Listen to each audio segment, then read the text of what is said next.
You press a button. Someone screams. You press it again. This isn't a horror movie. This isn't a nightmare.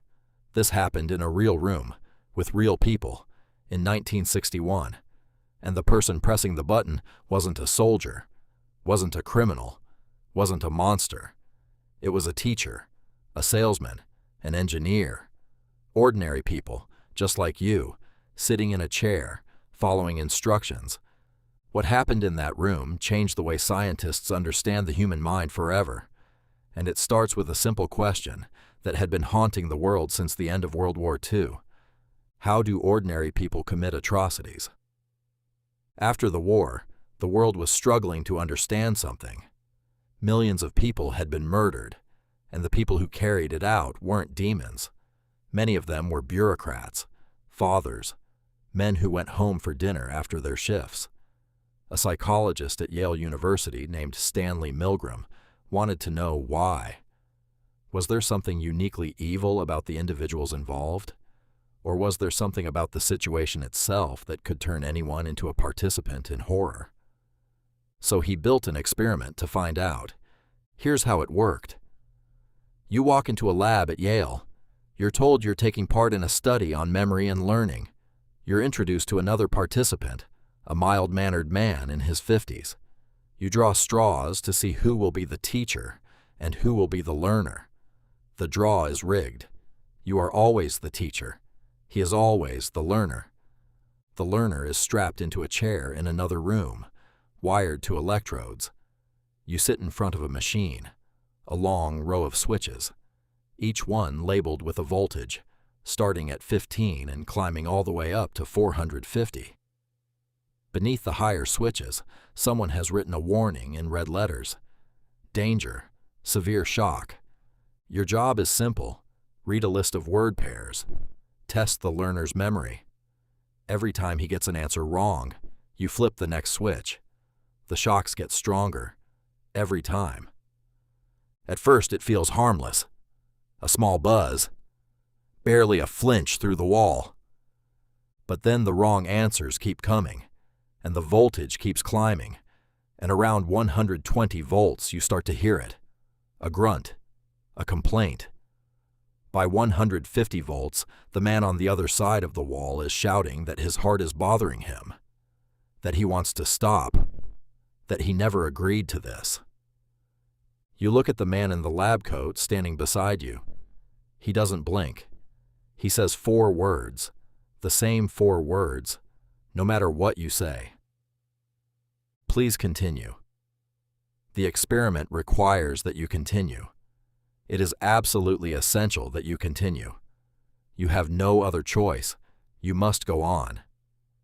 Now here's the question that mattered more than any other. What would you do? If you're like most people, you're already telling yourself you'd stop. You'd refuse. You'd walk out of that room and never look back. That's what almost everyone says beforehand. Milgram asked psychiatrists to predict the results before running the study. They estimated that only about 1 in 1,000 people would go all the way to the maximum shock, a fraction of a percentage. Only the rare sadist, only the outlier. They were wrong, spectacularly wrong. 65% of participants went all the way to 450 volts, all the way past the screaming, past the pleading, past the point where the learner went silent and stopped responding altogether, which many participants took to mean something far worse than a shock. Nearly 2 out of every 3 people sitting in that chair kept pressing the button until there was nothing left to press. And here's the detail that should stop you cold. These weren't cruel people. Milgram interviewed them afterward. Many of them were sweating, trembling. Some laughed nervously, a stress response, not amusement. One man later said he didn't recognize himself in that room. These were teachers, laborers, professionals, people with families, people who, outside that lab, would never dream of hurting a stranger. So what changed? The answer isn't about character, it's about structure.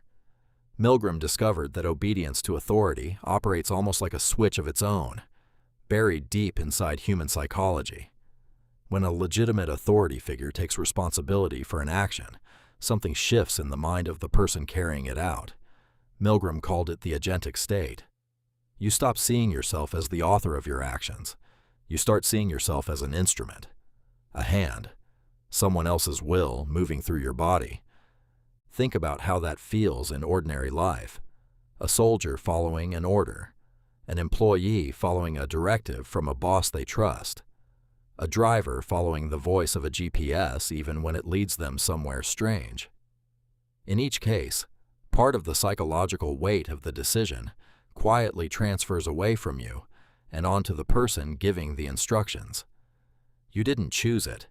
You were just following through. And the closer that authority figure stood to the participant, the more obedience Milgram recorded.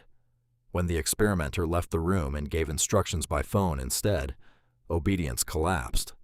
When two authority figures disagreed with each other in front of the participant, nearly everyone refused to continue. Obedience wasn't fixed. It was fragile, and it depended entirely on the conditions around it. There's a name for this that came a few years later, from a philosopher named Hannah Arendt, watching the trial of a Nazi bureaucrat named Adolf Eichmann. She didn't see a monster in the courtroom. She saw something more unsettling, a painfully ordinary man, filling out paperwork, following procedure. She called it the banality of evil. Not evil as a rare, monstrous trait buried in a few broken individuals. Evil is something almost administrative, something that can move through completely normal people, one small, compliant step at a time. Milgram's experiment gave that idea a laboratory. It showed, switch by switch, exactly how a person could walk themselves towards something they would have called unthinkable an hour earlier, without ever feeling like they crossed a single dramatic line. Because that's the trick of it. Nobody decides at 15 volts to go to 450. They decide to go from 15 to 30, then 30 to 45. Each step barely different from the one before it. By the time the horror is undeniable, you've already climbed most of the ladder, and turning back feels like admitting that everything you did up to that point was wrong too. That's not a story about 1961. That's a story about every single day of your life. You've felt a version of this. Maybe not with a shock generator, but with a group chat that turned cruel and you stayed quiet. A meeting where everyone nodded at a decision you knew was wrong. A moment where you went along with something small, and then a little more, because stopping felt harder than continuing. The switches in your life don't have voltage labels, but they're there. And the pull to keep pressing them, because someone else seems to be in charge, because everyone else is going along with it too, is exactly what Milgram measured in that room at Yale. He wasn't asking whether people are good or bad. He already knew the answer to that question was more complicated than a label. He was asking something sharper. Under the right conditions, how far will an ordinary, decent person go, one small step at a time, before they stop and say no? The unsettling truth is that the machine in that Yale basement is gone, but the switches never left. They're built into the structure of authority itself, waiting quietly for the next person willing to say, I was only following instructions. So tonight, when someone hands you a small instruction that feels just slightly wrong, and everyone around you seems ready to go along with it, remember the room, remember the switches, and ask yourself the only question that ever really mattered. At what voltage do you stop?